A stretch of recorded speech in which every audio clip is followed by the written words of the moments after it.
We now have a wonderful panel of people here that are going to talk to you about all change, sustainability at the core of the modern TMC.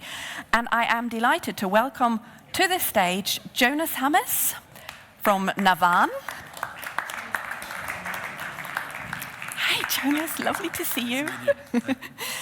Grab one of those so that you know where they are. Ooh, the other one is there. Brilliant. Then we have Dr. Wade Bloemschein. Yes. You have one there.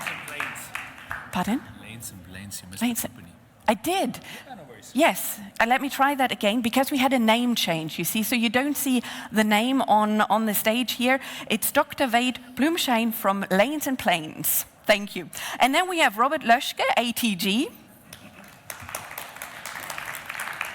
And last but not least, Sesilia Kalss, American Express GBT.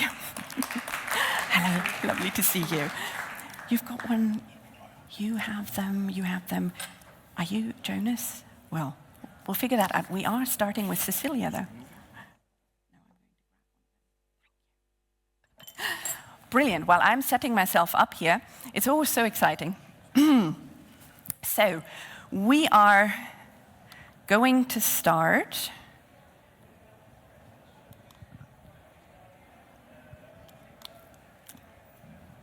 I can't work it.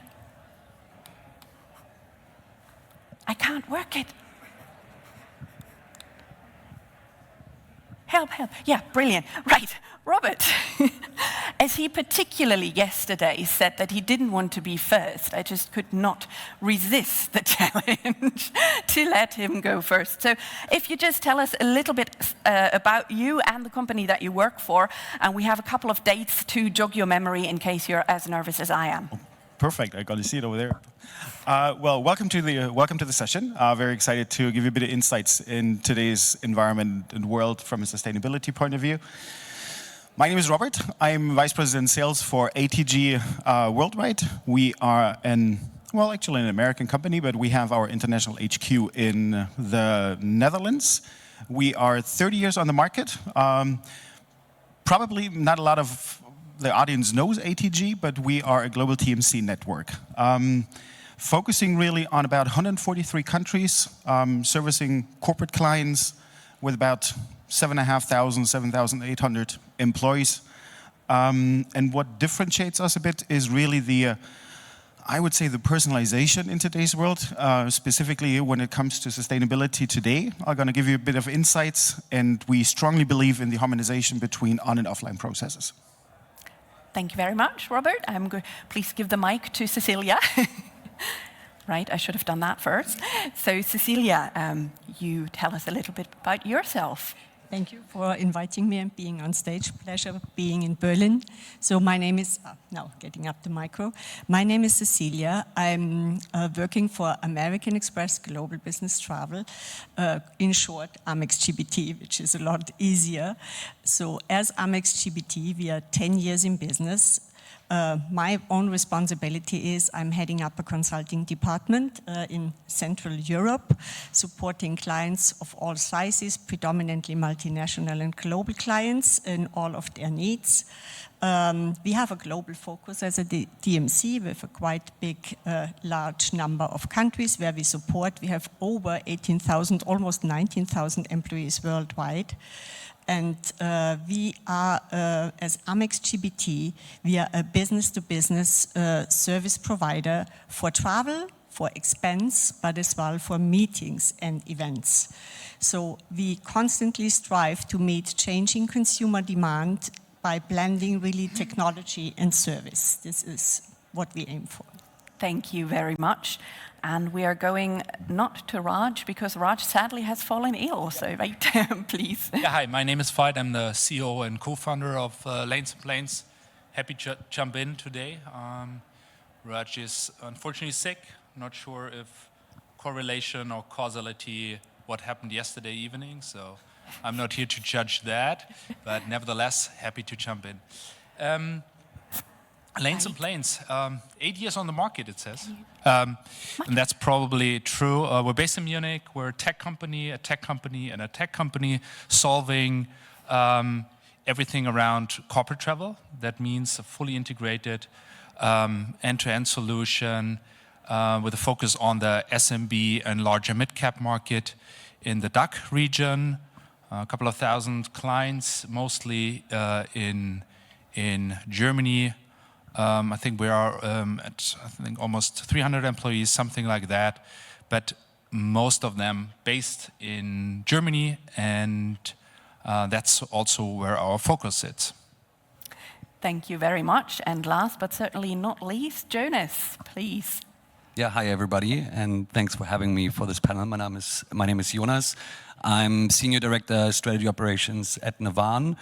My role is basically to do everything that is related to growth, especially in the EMEA region, but also my team is responsible for the global sustainability strategy and also making sure that we are compliant to all the regulations out there.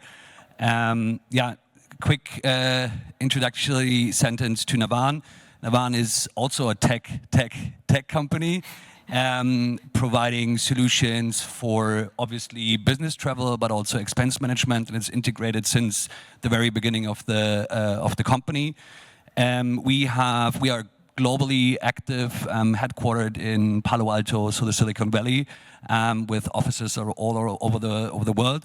In Germany, we have 2 offices, so the European headquarters is in Berlin, but we also have a office in Munich. We serve globally with our 3,000 employees, approximately 11,000 customers. And 3 things that sets us apart is, first, I think we are really the only solution out there from the very start, integrating business travel and expense. Secondly, we are leveraging technology and AI also, since actually even before ChatGPT was the big topic in the media press. And thirdly, we have a very big inventory leveraging NDC, so providing access to a vast inventory and unique price points. Great, thank you very much. So one of the big topics for today's session is sustainability. And if you have been in the room before, this has been the red thread going through the session so far. Sustainability might not be the key topic as far as some researchers are concerned, but I think in our industry, we find that it's still driving a lot of the decisions, especially here in Europe. It has been a buzzword. There are regulations. CSRD is something that we are going to talk more about today, maybe also with you. The regulations, however, are changing nearly daily, and we're not quite sure anymore what we're up against and what we need to report and when to report by. So I think I don't want to open Pandora's box on this panel with some guessing and crystal ball gazing. But just thinking about the booking interface, apologies, thank you, Veit, for that glance up on the screen. Thinking about the booking interfaces that you offer your clients, really, what are you doing to support travelers to make those choices at the point of planning and booking their trips? And I don't know if some, right, perfect. Happy to jump in here with that. I mean, the obvious always, we show what's the CO2 footprint, but I think no shit, Sherlock, that somebody knows that a train is better to take than a flight. I don't need to show that. The thing we're doing is we want to offer a real multimodal product, and that means if you're comparing a flight with a train or a long distance bus, as we do, you need to make sure you're comparing the right stuff. So yeah, it takes me 1 hour to go by plane from Munich to Berlin, but it takes me another 45 minutes to commute. I need to check in, I need to check out, I need to go to my final destination, and I'll be ending up probably with 3.5 and 4 hours. So what we're doing is, if we really want to compete train with flights, we need to compare the same baseline. So we're offering multimodal, including public transit or taxi, to make sure the user has the right data points to make the right decision. And the second thing we do is we do it directly integrated into the booking flow. That means roughly 1/3 of our bookings are already combined multimodal bookings. That means, so in my case, I need to go to Berlin from Munich. I needed to take a flight, but I have some time going back. So I will be taking a train most likely on my way back home. And you need to make sure you have that in your booking engine in one booking flow in order to utilize, to enable the user making the right decisions. Thank you. And I think, Robert, you had a comment to that effect? Well, totally agree, Veit, on what you just mentioned. But in our cases, from an ATG perspective, and my personal opinion is really, first of all, we just need to understand what is the requirement of the client, what is the requirement of the traveler, what does the company really wants to. So what is their baseline and where they want to go before I give them a solution at point of sale, because I mean, technology's been out there and it's been used and everyone knows that, and CSRD, I mean, it has been passed a bit, but it won't go away. So sustainability is definitely a factor which will drive the change for the next years. Maybe not today, maybe not tomorrow, but it definitely will. But first of all, we need to understand what the company requirements are before we're taking these steps. Sesilia, you also wanted to chime in there. Yes, just to add one thing. So on our own platforms, of course, we can putting forward the most sustainable solution, rail over air, as well ground transportation. We can flag sustainable choices, sustainable green hotels, electric vehicles. We can highlight which hotels have EV charging points, which might be as well important. But what I wanted to point out is what we can put forward is we can implement, it's an optional feature, a carbon pricing. So for those customers who want to put a cost on carbon, depending on the emissions caused by this trip, we can add a pricing and collect the money at the point of sale. And of course, it's transparent for the traveler. They can see the cost, and hopefully it will drive a little bit more towards more sustainable choices. So driving the behavior of the traveler that way. And Jonas, you also had something. Yeah, I also just wanted to say, I think it's very important that we as a travel company provide the traveler any means actually to make a very informed decision, right? So, and of course it needs to be multimodal, but I think it's very important that we show the traveler the emissions during the booking process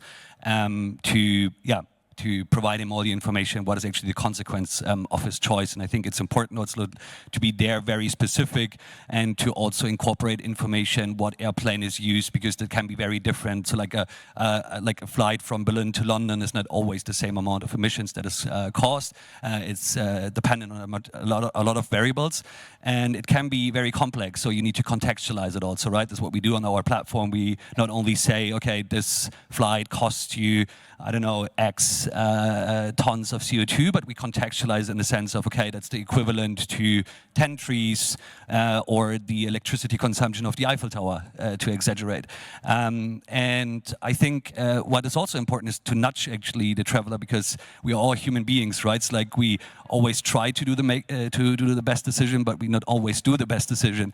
So what we are doing is actually, if a traveler is searching for a short flight distance that is under 650 kilometers, we nudge a rail booking instead, right? We say, hey, look, we're seeing you going from Berlin to Munich. Do you think it's really worthwhile to fly, or not take the alternative and go with rail? And this has a huge impact actually, as we can see in our data. So rail bookings since 2019 have increased by 6% and flight decreased by 6%, right? So, and especially obviously in intra-European routes.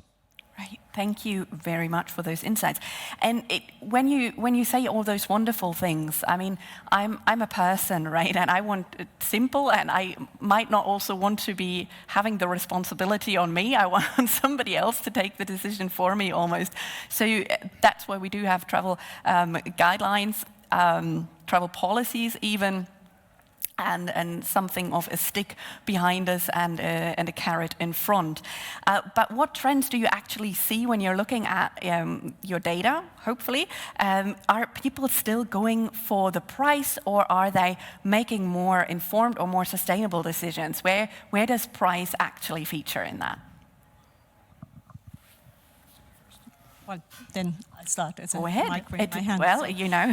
I would like to start a little bit first. First, when we talk to travel managers, and that's my day-to-day job, they always ask for more sustainable choices, how we can put them forward, as well for supporting them with rebuilding their policies to include more sustainable guidelines, which is the basics, so fix the basics first. When you look into travelers, yes, we see it at our point of sales within our agents that we get questions, and of course we can highlight this in the choices, but when we look into the data, it's not yet so obvious. So it's really a mixed bag. I would say everybody is asking for it. And of course, the more we can highlight sustainable choices and bringing them forward, but based on what I experience day to day with my customers, is still there's a little bit of guidance missing from the companies. Okay. So which choices should travelers make when they travel on behalf of their company? Okay, so a bit of a lack of communications maybe missing internally at the clients, yes. Okay, Robert? I see it kind of the same way, but to honestly answer your question, it's price in today's world. So talking to clients, talking to audiences, the sustainability part is important, but it needs to be financed at some certain degree. So I think price point is still number one driver, but I would say sustainability is really coming up in the sentence of we need to look into our program because we have given an something on our website. We want to be CO2 neutral in 5 years and 10 years. So it is a bit of company reputation as well. The CSRD decision didn't help in that way, I would say. But as I said in the early stage, it does not go away. So we need to look into this one because it will come not only for large enterprises. By the way, most of them are doing this one already. But it will come in a certain way. And when it comes, then it probably will hit a lot of small and medium-sized enterprises pretty hard if they're not looking into the data. Okay, I was, but it's gone. Go ahead, Jonas, if you wanted to. Yeah, I tried to make it short. So, like, no, that's all right. I think I would agree that like price is still the decisive factor actually when travelers make the decision about travel. However, as said before, right, we see a slow but a shift actually in travel behavior on our data. As said, 6% more rail bookings on our platforms and 6% less of planes. So that's something that we definitely see. We also see leisure trips are very much growing, right? So like travelers are not only traveling for business, but then also like their extent they stay for leisure purposes. And so by that, they reduce also the CO2 emission. And leisure travel has increased by 4 times actually on our platform. So there are certain trends. However, I think, Sesilia mentioned carbon pricing, right? So, and I think that's like outside of the regulations such as CSDDD or CSRD. So there is a carbon price to pay. And once company actually starts to price this into and like make it visible also at the during the booking process, then actually you will see that less sustainable travel will become more expensive than sustainable travel. And I think once we see this, and it's also understood by the bigger public, then the shift will definitely accelerate. Right, so just one thing, I don't know if you wanted to say, I went to a session yesterday on the state of the industry where Focusrite and Euromonitor shared some data about generally the travel industry, and they were saying to me quite surprisingly that over 30% of Generation Z are willing to pay up to 30% more for sustainable travel options. And that's kind of also why I wanted to ask this question, because I don't know where the disconnect is. Is it the traveler kind of blocking the, oh, it costs more? Or is it the company saying, no, we need to save? Or is it maybe the middle management saying our project only allows to go us so far? Do you have any answers? Do you want to chance any answers? Or would you like me to move on to the next question? It's an interesting number. But on the other side, I would say it is probably part of the demography of a company as well. So I wouldn't put everything into one shelf and say it's 30% more or the Generation Z is paying this one. I think in today's world, and this is what Jonas said, is we need to take more money in hand than traveling. We need to travel sustainable at a certain point of time, and that will cost money at the end of the day. But right now, we're not in a position that the corporate environment is paying for it, or does not want to pay for it. So it is, in most cases, and hopefully I'm not going to say something wrong over here, but in most cases it's CFO-driven. It is financially, at the end of the day, we are companies who are trying to gain revenue, and that's the core theme. So we need to find definitely solutions, not only to offset our CO2 emissions, but maybe possibilities in reinvesting it at the end of the day. So really making a profit at the end of the day for that when I'm spending on sustainability. Okay. I would ask the Gen Z people that you refer to actually, if they, because like there's this say-do gap, right? I also often say I don't eat meat, but then I end up having chicken for lunch, right? So what I mean by that, like there are a lot of people like actually saying they want to do or change their behavior, but we are human beings again, right? So like, and I think changing behavior is something that is, or is one of the biggest challenges that we face as a as humans, right? So that's what we see, but to be more optimistic, I think, as I said before, actually the trend will accelerate. Although with behavioral economics, which is something that I looked very much into during my time at BCD, a very long time ago, I have to admit, we know that when we place pricing or certain information a certain way that we can influence the people. But I really want to get on with the next question here. What initiatives do you have in place to support companies with their CO2 reporting? And Veit, I'm hoping you might be the first one to answer that one. Yeah. So, as I said earlier, the upside of being a tech company is having full data ownership. And that's the thing that we're seeing with lots of our clients coming from different other solutions, is that in most cases they're not struggling with compensating, they're mostly struggling with full data transparency. And I would argue that tech companies or data-enabled companies, the biggest benefit in the entire reporting discussion is that we can finally deliver a baseline, a full transparent data baseline across all of the consumption. And that integrates with all the things that come along. Like, yeah, we also have an integrated expense solution. So yes, we need to know what was spent on taxi, and that also has a CO2 footprint.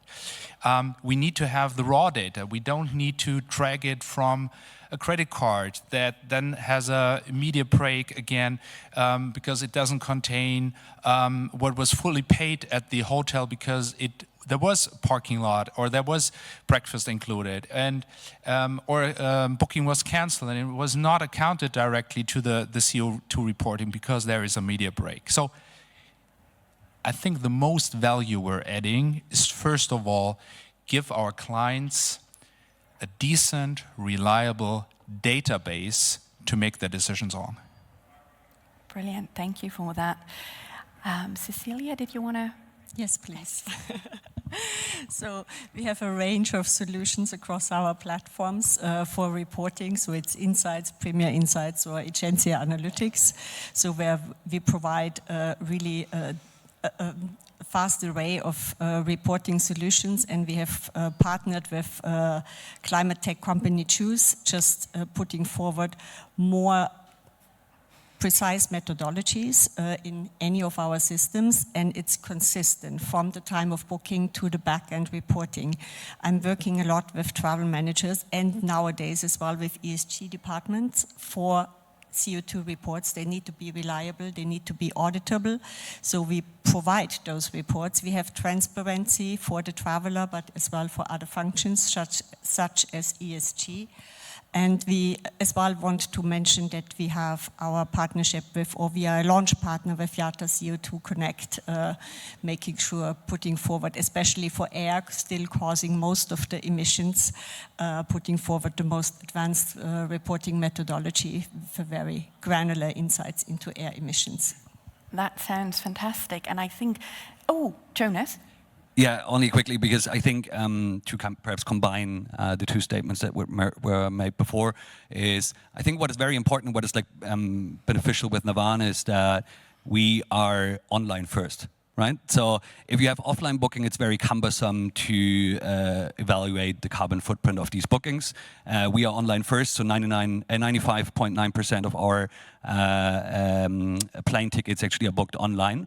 So we have a huge data, we have the data actually at hand to enhance very holistic carbon reporting. And we also offer this in real time, so you can go on our website, log in into the admin section, and see in real time actually the emissions that are caused using 3 methodologies, which is TREMET, ICAO, and DEFRA, which are globally recognized methodologies. And you can break these data in real time down to departments, teams, regions, whatever actually level you want to look at. All right, thank you. It is a nice segue, though, from going from data into the technology discussion that we also wanted to have, and with 2 tech firms, tech firms, I'm so sorry. I think we are going to have a lot of insights, but actually also from all of you, because technology evolves. Like, I can't even... Actually, I have to tell you a little story. This morning, I locked myself out of the phone. That's why I think I've been more muddled than usual, because I don't have a time. I don't have a clock on me. That is usually my phone. I also couldn't get into ITB this morning because my pass is on the phone. And then I remembered my train ticket is also on my phone. So for tomorrow, I have to print it out. So I am absolutely reliant on technology and on a certain amount of automation and integration. So the speed that we see technology evolving, that systems talk with one another in the background, and that goes seamlessly, that I, as the customer, doesn't even know that there are systems talking in the background. Sometimes a little bit to the detriment, because we forget that there are actually systems that need to be architecturally designed to work together and harmonize. But what are the complexities that hamper those efforts for a tech revolution in business travel? That's quite a big question, and I don't know who wants to go first on that one. I'm going to give that to the tech guys. Yeah, I can start, and I think it relates to the point I made previously, right? So a lot of the legacy solutions are offline. Right, so if you're offline, you can't use AI or technology. So you need to bring your travel programs and your expense data actually online, and then you can start leverage technology. Right, that's what we are doing. I think that's one of the big obstacles with incumbent solutions out there in the market, that we have chosen to have a completely different approach to it, because we are a travel company, but we are also a tech company, so we are using technology from the very get-go. Mm-hmm. You wanted to jump in there? I just want to comment on the offline piece, as we are doing this for many, many years, and we definitely use AI and technology, making our agents smarter and more to the point. So there is who has ever worked in the travel industry as an agent and has ever read fare rules or rate descriptions knows how cumbersome it can be coming to the point. And this is why we are using AI, just to summarizing it and make it easy to digest for the agent, and at the same time bringing forward all information we have from the traveler. So all the personal profile, but as well the company, the policies that run in the background, so that the agent immediately can come to the point in putting forward the most sustainable or the least costly offer. So therefore, without AI, we would really be not where we are today. Mm-hmm. Because especially in times of disruption, just when you recall, for example, the CrowdStrike incident last July, I think in 2024, we have supported our travelers across the globe and done it very successful with AI, making sure, like AI supports the technology to in a fast way, rebook. We had over 100,000 rebookings, 13,000 cancelled flights, and still quite a positive experience for our travelers that got stranded, who got supported by agents, but as well AI-supported agents. Okay, a brilliant example. Veit, did you want to jump in, or? I feel like I should. I mean, and this is, don't get me wrong, we're using AI in a couple of points, but I think the underlying issue now it comes with the revolution of what AI can do for B2B travel is it sometimes feels that the expectation of AI is now AI has to fix what the industry lacked or missed over the past 20 years. So first of all, we should think about how can we digitize the processes and build AI upon that before putting all of our hopes into an AI that is supposed to learn from a system that is flawed in the first place and fix all of that. So our clear goal is, why do I have to gamble or guess with AI when it can be deterministic? So deep API integration, automated workflows, that is much more about digitization than AI. And then I can be 100% certain that the thing is doing what it's supposed to do, and not just by 98%. Thank you for that. Since we are now already at the question what we are offering in terms of AI and technology, may I add to that, or shall I wait how the panel unfolds? I think you should wait for the panel to unfold. Okay, I like that. It's very poetic. But I think you mentioned there something as well that I wasn't quite sure if I wanted to go down that particular pathway.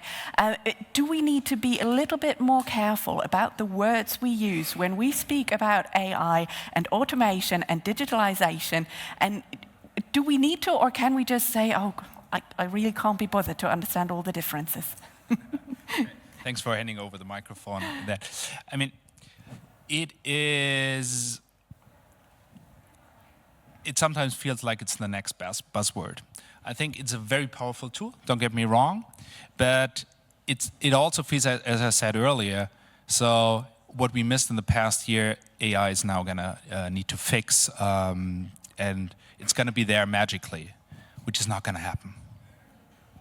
Right, and I want to ask another question, because about 10 years ago, I was sitting on a stage much like this one, and we were talking about big data, and how data warehousing was the next big thing. Structured data would be the be-all and end-all to all our problems. And we all knew we had to clear up our act on the way we use data and the way we store data. What happened? Where did we fall off the bandwagon? Well, it's kind of interesting how it moves from sustainability to AI and tech now. I know, it's brilliant, isn't it? I think like big data is not a development that disappeared, but it's the baseline for AI, right? So without the data, you don't have AI. And I think to your previous question, like of course AI and how it is discussed in media seems to be like this big thing, which it is. But it's definitely not a buzzword, right? So like it will definitely change how we live, breathe, eat, do everything. But I think it's more graspable, like if you look at very specific applications, how AI is used, because then it becomes tangible. And I can bring, obviously, the examples of Navan, how we are using it. First of all, I agree, like since we are online from the very get-go, I think I made this point now very clearly. We had the data already at hand to explore AI, right? And what we did is we have two very specific use cases. First is an expense. So if you swipe the card, our expense expense solution automatically AI supported understands where you swipe the card, who swiped the card, who is the merchant, and we kind of like pull these information and already do the reconciliation in real time, saving a lot of time for finance departments, but also more importantly for the traveler, because you don't need to have like all these paper receipts with you while you travel and then sitting down on a Friday 2 hours and then reconcile all your receipts, right? That's done automatically and digitally. So that's how we use AI.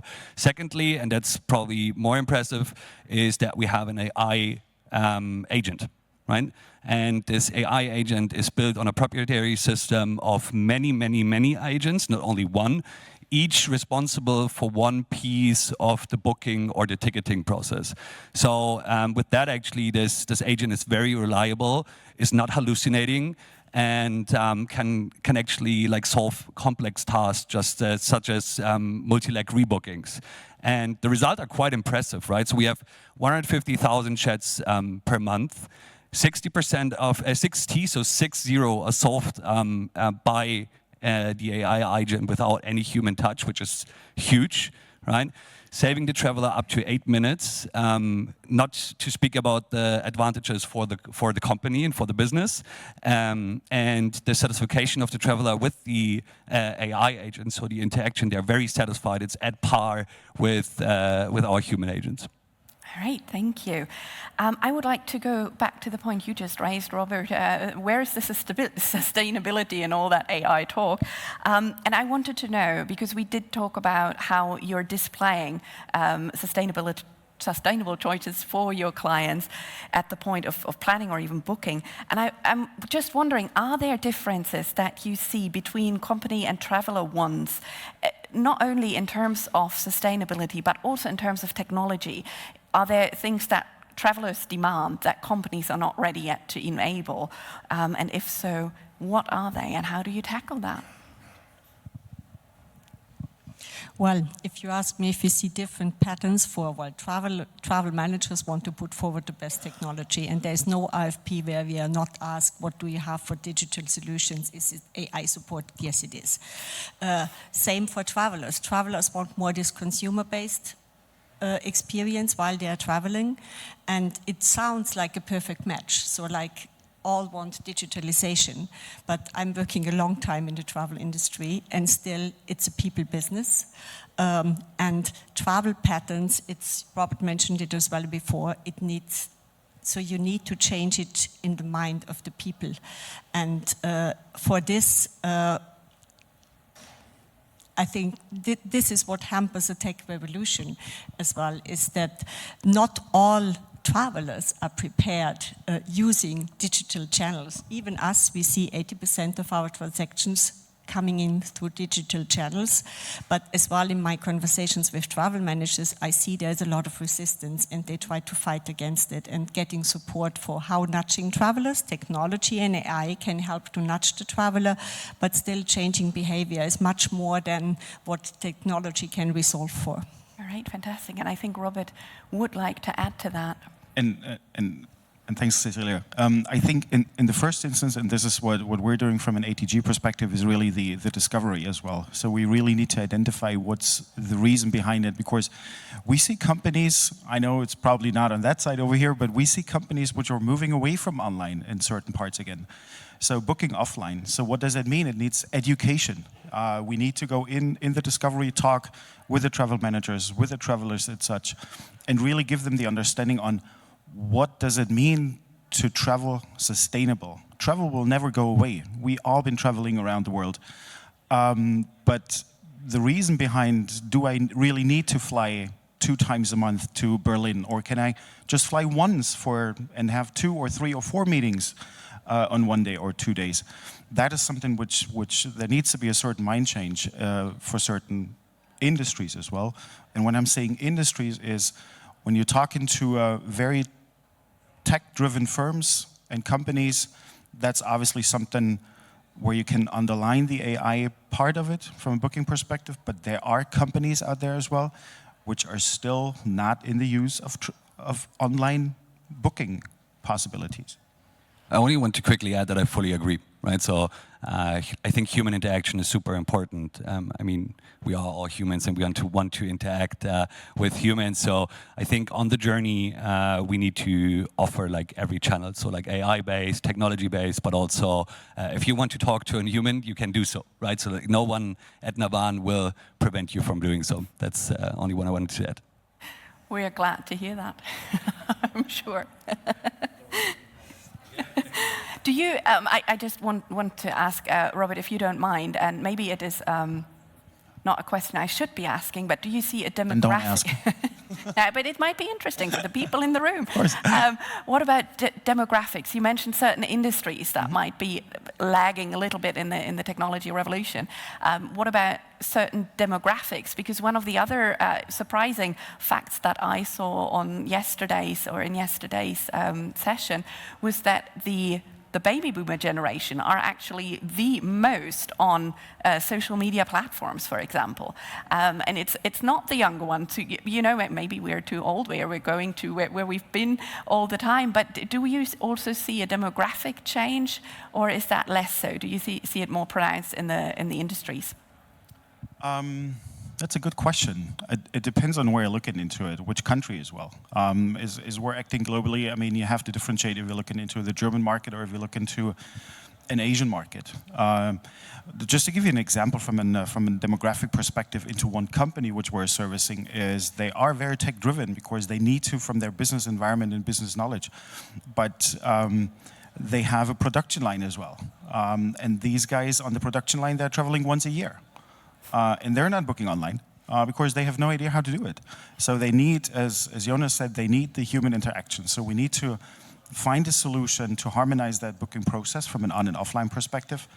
But I expect there will be more change. My daughter's turning 17 this year. If I'm going to tell her something around technology and AI, she's going to laugh at me. So there's a totally new generation come into place over the next 5 to 10 years, I would say. Yes, very true. I'm going to ask my last question to all of you, and that is what changes are you most excited to see in the TMC space and maybe in the distribution with a little bit of sustainability, a little bit of AI? What are you most excited to see come to fruition in the next year or a little bit further afield?